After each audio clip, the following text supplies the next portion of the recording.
Hey everybody, welcome back. Nice to see you here. Today we're going to talk about commodities and pivot levels. It's pivot week, it's pivot month.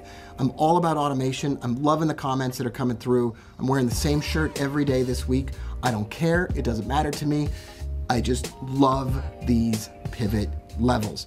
What about, we didn't talk about shorting stuff enough, especially with the stocks. So with the commodities, with oil in particular today, and maybe we'll take a look at gold as well.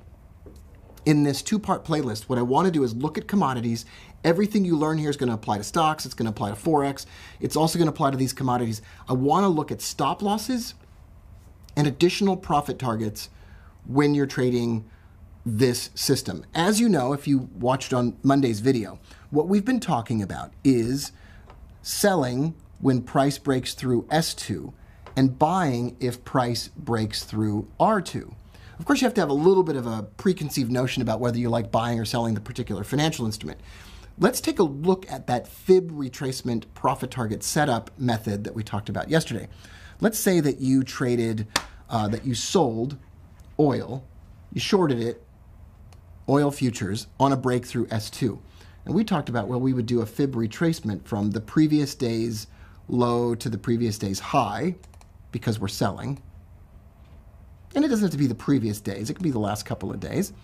And we talked about the fact that we're going to use fib levels, and it hits the it gets real close to the 1618 right here really nicely. We talked about using that for profit targets. But what about stop losses? What about stops?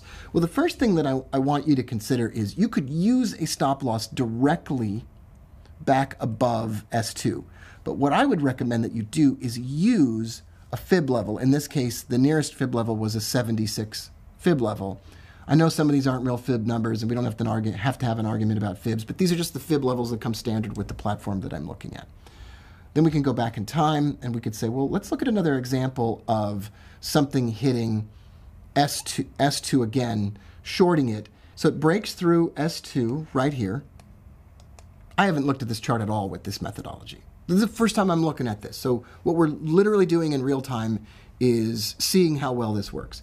Then we're going to look at a high, a low to a high, this low to this high over the last day or so. We could do that.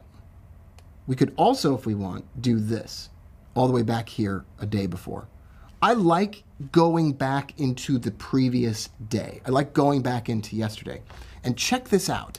We short it through S2, and we place a stop loss above the 76 level and a profit target at the levels below. And every time it hits a fib level, we move our stop loss lower to the next fib level down. So if it broke through the 155, we would keep it short and put our stop loss here. And that way we keep moving our stop with the trade as we go. When I come back, we're going to look at gold, and we're going to try this out on gold, and we're going to keep pounding on this method. Hopefully you'll have some questions. You can leave them in the comments below. I'll see you in the next video.